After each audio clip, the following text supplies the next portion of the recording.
باربک، ابو جعفر اور علی ناصری کے جاسوس فقیروں کے بیس میں کئی ہفتوں تک قصر وزارت کے چکر لگاتے رہے، مگر یوسف صلاح الدین ایک دن بھی شکار کے ارادے سے باہر نہیں نکلا۔ وہ جب بھی باہر آیا تو اپنے فوجی دستے کے ساتھ کسی علاقے کا دورہ کرنے کے لیے۔ بالآخر باربک کا یہ منصوبہ ناکام ہو گیا۔ مصر کے انتظامی امور پر یوسف صلاح الدین کی گرفت مضبوط ہوتی جا رہی تھی۔ اس کے ساتھ ہی خلیفہ عاضد کی پریشانیوں میں اضافہ بھی ہوتا جا رہا تھا، اور ان پریشانیوں کا بنیادی سبب یوسف صلاح الدین کے حیرت ناک اقدامات تھے۔ ایک دن یوسف نے قصر خلافت پر متعین فوجی دستے کو تبدیل کر دیا۔ یہ خلیفہ عاضد کے پرانے نمک خوار سپاہی تھے جو ہر وقت اس کی حفاظت کے لیے محل میں موجود رہتے تھے۔ مصر کے حکمراں نے یوسف صلاح الدین کے اس اقدام پر سخت برہمی کا اظہار کیا اور اسے تنہائی میں طلب کر کے غضبناک لہجے میں کہا، تمہیں یہ حق کس نے دیا کہ تم میرے ذاتی حفاظتی دستے کو تبدیل کر دو؟ میں یہ سب کچھ آپ ہی کے حکم سے کر رہا ہوں۔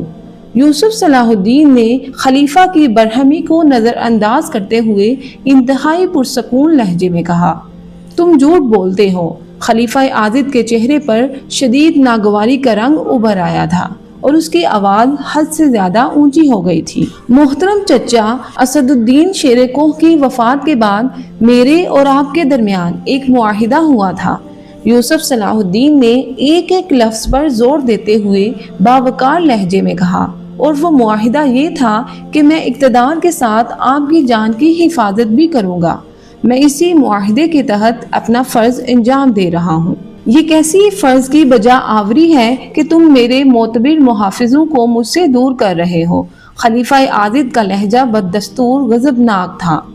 جن محافظوں کو آپ اپنا وفادار سمجھ رہے ہیں وہ دراصل غدار شاور کے آدمی ہیں، یوسف صلاح الدین نے پر یقین لہجے میں کہا۔ یہ سن کر چند لمحوں کے لیے خلیفہ عاضد کا سارا غصہ کافور ہو گیا اور اس کے چہرے پر خوف و دہشت کی پرچھائیاں لرزنے لگی۔ پھر اس نے بڑی مشکل سے اپنے آپ پر قابو پایا اور کسی قدر لرزتے ہوئے لہجے میں کہا، تم یہ دعویٰ کس طرح کر سکتے ہو؟ یوسف صلاح الدین نے فوراً ہی امیر عز الدین کو اس محسوس کمرے میں طلب کر لیا جہاں یہ تلخ اور ناگوار گفتگو ہو رہی تھی۔ امیر عز الدین کمرے میں داخل ہوا اور خلیفہ عاضد کو سلام کر کے کھڑا ہو گیا۔ امیر عز الدین، تم خلیفۃ المسلمین کو بتاؤ کہ شاور نے قتل ہونے سے پہلے کیا کہا تھا؟ یوسف نے عز الدین کو مخاطب کرتے ہوئے کہا، میں شاور سے پوری طرح معلومات حاصل کرنا چاہتا تھا کہ حکومت کے کن کن شعبوں پر اس کے اثرات ہیں اور اس کے وفادار کہاں کہاں ہیں۔ امیر عز الدین نے بصد احترام عرض کیا، مگر آپ کی وجہ سے میرا کام نامکمل رہ گیا۔ میری وجہ سے؟ خلیفہ عاضد نے حیران ہو کر کہا۔ اب غصے کی جگہ حیرت نے لے لی تھی۔ آپ نے شاور کے قتل کرانے میں بہت عجلت کی۔ امیر عز الدین کے لہجے میں احترام کے ساتھ شکایت کا رنگ بھی موجود تھا۔ آپ بار بار شاور کے قتل کا مطالبہ کر رہے تھے۔ میں نے آپ کے حکم سے مجبور ہو کر اس غدار کی گردن اڑا دی اور سر کو تشت میں سجا کر آپ کے حضور پیش کر دیا، لیکن مرنے سے پہلے اس ملت فروش نے بڑی خوفناک بات کہی تھی۔ یہ سن کر خلیفہ عاضد گھبرا گیا اور اپنی نشست پر کھڑا ہو گیا۔ مجبوراً یوسف صلاح الدین کو بھی احتراماً اٹھنا پڑا۔ تم بات کو اتنا طول کیوں دے رہے ہو؟ جلدی بتاؤ کہ اس ضمیر فروش نے مرنے سے پہلے کیا کہا تھا؟ خلیفہ عاضد کی آواز سے خوف اور غصہ دونوں نمایاں تھے۔ شاور نے قتل ہونے سے پہلے کہا تھا کہ خلیفۃ المسلمین کو میری موت سے کوئی فائدہ نہیں پہنچے گا۔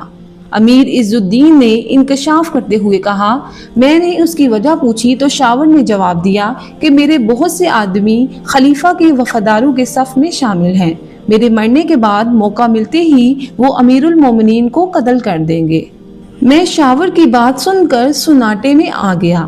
امیر عز الدین نے کسی قدر پریشان لہجے میں کہا۔ خلیفہ عاضد کے خوف میں مزید اضافہ ہو گیا تھا۔ جب میں نے اس شمشیر بے نیام کی اور اپنا ہاتھ فضا میں بلند کیا تو شاور بہت زور سے چیخا، اگر خلیفۃ المسلمین میرے جرم کی معافی کا اعلان کریں اور مجھے مصر سے جانے کی اجازت دیں تو میں ان سارے غداروں کے نام بتا سکتا ہوں۔ میں نے شاور کی چیخ سن کر اپنا اٹھا ہوا ہاتھ روک لیا اور شاور سے کہا، پہلے تو ان غداروں کے نام بتا دے، پھر تیری پیشکش پر غور کیا جا سکتا ہے۔ شاور نے جواباً کہا، اب مجھے کسی پر اعتبار نہیں رہا، پہلے میرے اور خلیفۃ المسلمین کے درمیان جاں بخشی کا معاہدہ طے پائے، پھر میں اپنے آدمیوں کے نام بتاؤں گا، کہیں ایسا نہ ہو کہ میں ان کے نام بتا دوں اور بعد میں ان لوگوں کے ساتھ مجھے بھی قتل کر دیا جائے۔ میں نے شاور کی پیشکش پر کئی زاویوں سے غور کیا، وہ جھوٹ بول کر اپنی جان بخشی کروا رہا تھا۔ امیر عز الدین نے تشویقناک لہجے میں کہا، پھر ایک بار خیال آیا کہ اسے آپ کی عدالت میں پیش کر دیا جائے تاکہ ہمیں ان فتنہ گروں سے نجات مل جائے جو زمین پر چل رہے ہیں۔ ابھی میں اس کشمکش میں تھا کہ آپ کا آخری حکم آ گیا کہ بلا تاخیر شاور کا سر کاٹ کر خلیفۃ المسلمین کے حضور میں پیش کر دیا جائے، ورنہ یہ سمجھا جائے گا کہ ہم لوگ جان بوجھ کر حکم عدولی کر رہے ہیں اور غدار وطن کو پناہ دے رہے ہیں۔ مجبوراً میں نے شاور کی شدید التجاؤں کے باوجود اسے قتل کر دیا۔ خلیفہ عاضد اب بہت زیادہ خوفزدہ نظر آ رہا تھا۔ تم نے یہ بات مجھے پہلے کیوں نہیں بتائی؟ اس نے امیر عز الدین کو مخاطب کر کے انتہائی جنجلاہٹ کے لہجے میں کہا، وقت گزر جانے کے بعد اس قدر خوفناک سازش کی نشاندہی کر رہے ہو۔ ابھی وقت گزرا نہیں ہے خلیفۃ المسلمین، امیر عز الدین نے مؤدبانہ عرض کیا، اس لیے پیش بندی کے طور پر یہ تبدیلیاں کی جا رہی ہیں۔ خلیفہ عاضد خاموش ہو گیا، اس کے چہرے سے ظاہر ہو رہا تھا کہ وہ کسی گہری سوچ میں ڈوبا ہوا ہے۔ پھر طویل سکوت کے بعد وہ اپنے وزیر اعظم یوسف صلاح الدین سے مخاطب ہوا، ان تبدیلیوں سے کیا فرق پڑے گا؟ کیا تم شاور کے ہمنواؤں کو تلاش کر سکو گے؟ خلیفہ عاضد اب بھی ایک انجانے خوف سے متاثر نظر آ رہا تھا۔ ممکن ہے کہ طویل تحقیق اور جستجو کے بعد ہم شاور کے آدمیوں تک پہنچ جائیں، یوسف صلاح الدین نے انتہائی ذہانت سے جواب دیا۔ فی الحال فوری طور پر یہ بندوبست اس لیے کیا جا رہا ہے کہ خلیفۃ المسلمین کی ذات تمام خطرات سے محفوظ ہو جائے۔ براہ کرم اب آپ ان لوگوں کی نشاندہی کریں جن کی وفاداریاں تمام شکوک و شبہات سے بالاتر ہوں اور وہ ہر حال میں اپنی جان آپ پر نثار کر سکے۔ یوسف صلاح الدین کی بات سن کر خلیفہ عاضد نے اپنی زرنگار کرسی کی پشت سے ٹیک لگا لی اور آنکھیں بند کر لی۔ یوسف صلاح الدین نے ہاتھ کے اشارے سے امیر عز الدین کو بیٹھ جانے کا اشارہ کیا، پھر دونوں کی نظریں خلیفہ عاضد کے چہرے پر مرکوز ہو گئیں۔ یوسف صلاح الدین اور امیر عز الدین نے مصر کے فرمانروا کی طرف بہت غور سے دیکھا۔ خلیفہ عاضد کی آنکھیں بند تھیں اور ان کی انگلیاں اس طرح حرکت کر رہی تھیں جیسے وہ کچھ شمار کر رہا ہو۔ بار بار اس کے چہرے پر جنجلاہٹ کے آثار ابھرتے تھے اور دوبارہ انگلیاں تیزی سے حرکت کرنے لگتی تھی۔ کمرے پر مکمل سکوت کی فضا طاری تھی۔ کچھ دیر بعد خلیفہ عاضد نے آنکھیں کھول دی، پھر سیدھا ہو کر یوسف صلاح الدین سے مخاطب ہوا، میں نے دور تک نظریں دوڑائیں، بہت حساب لگایا، بہت حسن ظن سے کام لیا، مگر اپنے صحیح جانثاروں کی تعداد 15-20 سے زیادہ نظر نہیں آئی۔ خلیفہ عاضد کے چہرے سے شدید مایوسی جھلک رہی تھی۔ تو پھر ان جانثاروں کو ہر وقت اپنے قریب رکھیے، یوسف صلاح الدین نے اپنی حکمت عملی کی وضاحت کرتے ہوئے کہا، باقی سپاہیوں کو شک کی بنیادوں پر قتل نہیں کیا جائے گا بلکہ انہیں ملک کے مختلف تعمیری کاموں میں لگا دیا جائے گا۔ تو کیا 15-20 سپاہی ملک کی حفاظت کے لیے کافی ہوں گے؟ خلیفہ عاضد نے انتہائی حیرت زدہ لہجے میں کہا، ہٹائے جانے والے سپاہیوں کی جگہ دوسرے محافظ تعینات کیے جائیں گے۔ یوسف صلاح الدین نے اس طرح کہا جیسے وہ میدان جنگ میں دشمن کے مقابل اپنی فوج کو لڑا رہا ہو۔ ان نئے سپاہیوں کی جانثاری کی ضمانت کون دے گا؟ خلیفہ عاضد نے چونک کر کہا، میں۔ یوسف صلاح الدین نے اپنے سینے پر ہاتھ رکھتے ہوئے انتہائی پر یقین لہجے میں کہا، وہ ایسے جانباز سپاہی ہوں گے جنہیں دیکھ کر موت بھی منہ پھیر لے گی، مگر وہ اپنے آگے بڑھتے ہوئے قدم پیچھے نہیں ہٹائیں گے۔ اگر کوئی عام صورتحال ہوتی تو شاید خلیفہ عاضد اتنی جلدی یوسف صلاح الدین کے اس اقدام کی منظوری نہیں دیتا، مگر شاور کے آدمیوں کے خوف سے خلیفہ نے فوری طور پر اس تبدیلی کو قبول کر لیا۔ پھر وہ سپاہی جن پر خلیفہ عاضد نے اپنے بے پناہ اعتماد کا اظہار کیا تھا محل میں چھوڑ دیے گئے، اور باقی فوجیوں کی جگہ 2000 نئے سپاہی قصر خلافت کی حفاظت پر متعین کر دیے گئے۔ یہ تمام سپاہی یوسف صلاح الدین کے جانثار تھے اور انہوں نے فوج میں شامل ہونے سے پہلے خفیہ حلف اٹھایا تھا۔ ہم اس ذات پاک کو حاضر و ناظر جان کر قسم کھاتے ہیں کہ پیغمبر اسلام صلی اللہ علیہ وآلہ وسلم کے لائے ہوئے مذہب کی حفاظت کے لیے اپنی جانوں کا حقیر نذرانہ بھی پیش کر دیں گے۔ اس ساری منصوبہ بندی میں یوسف صلاح الدین نے کسی عیاری سے کام نہیں لیا تھا، بلکہ شاور کے آخری الفاظ سے سیاسی فائدہ اٹھایا تھا۔ سلطان نور الدین محمود زنگی کی ہدایات کو بروئے کار لانے کے لیے ضروری تھا کہ خلیفہ عاضد اور مصر کے دوسرے باطنیوں کو عسکری طاقت کو کمزور سے کمزور تر کر دیا جائے، اور یوسف صلاح الدین اپنی اس کوشش نے بحسن و خوبی کامیاب ہو گیا تھا۔ اگرچہ خلیفہ عاضد مصر کا مطلق العنان شہنشاہ تھا، مگر یوسف صلاح الدین نے بڑی ذہانت سے اس کے گرد اپنے سپاہیوں کا حصار کھینچ دیا تھا۔ ادھر یوسف صلاح الدین اپنے منصوبے کے دھندلے خدوحال میں رنگ بھر رہا تھا، اور ادھر باربک اپنی سازش کی لکیریں کھینچ رہا تھا۔ انہی دنوں یوسف صلاح الدین نے ایک نیا حکم جاری کیا تھا، جس کے مطابق مصر کا کوئی امیر بھی وزیر اعظم کی اجازت کے بغیر ملک کی سرحد سے باہر نہیں جا سکتا تھا۔ اس کے علاوہ یوسف نے اپنا مضبوط ترین شعبہ جاسوسی بھی قائم کیا تھا، جس کے کارندے دن رات گھوم کر امراء کے یہاں آنے جانے والوں پر گہری نظر رکھتے تھے۔ ابو جعفر اور علی ناصری کے لیے خصوصی طور پر نگراں جاسوس مقرر کیے تھے۔ یہ دونوں باطنی امراء یوسف صلاح الدین کے نئے انتظامات سے انتہائی خوش تھے۔ ایک بار ان دونوں نے خلیفہ عاضد کی خدمت میں حاضر ہو کر یوسف صلاح الدین کی شکایت کرتے ہوئے کہا تھا، آپ نے تو ہمیں قیدی بنا کر رکھ دیا ہے۔ خلیفہ عاضد نے مصلحت و سیاست سے کام لیتے ہوئے ابو جعفر اور علی ناصری کو یہ کہہ کر ٹال دیا تھا کہ غدار شاور کی وجہ سے یہ ناخوشگوار قدم اٹھایا گیا ہے۔ کچھ دن بعد ملک کی سیاسی فضا قائم ہو جائے گی تو اس قسم کی ساری پابندیاں ہٹا لی جائیں گی۔ خلیفہ عاضد نے ان دونوں مصری امراء پر ظاہر کر دیا تھا کہ اس ملک میں جو کچھ ہو رہا ہے اسی کے حکم سے ہو رہا ہے۔ اب وہ ابو جعفر اور علی ناصری کو کس طرح بتاتا کہ وہ خود بھی اپنے آپ کو محصور سمجھ رہا ہے۔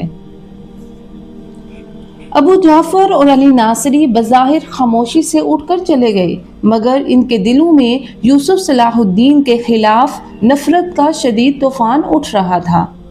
ایک بار پھر باربک، ابو جعفر اور علی ناصری سر جوڑ کر بیٹھے اور یوسف صلاح الدین کو قتل کرنے کا نیا منصوبہ تراش لیا۔ دوسرے دن 25 فدائین اپنی رسوائی اور بربادی کا ماتم کرتے ہوئے قصر وزارت پر آئے۔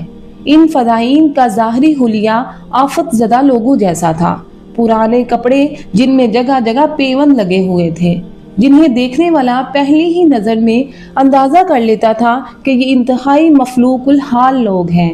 بعض کے چہروں سے ہلکا ہلکا خون بھی بہہ رہا تھا، جیسے وہ کسی کے جبر و تشدد کا شکار ہوئے ہوں۔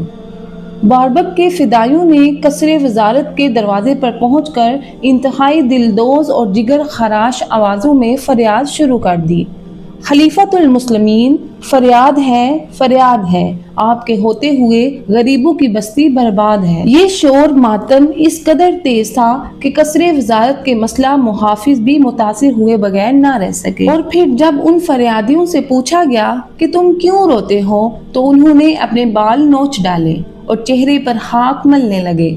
تمہیں کیا بتائیں کہ ہم پر کیا گزری ہے؟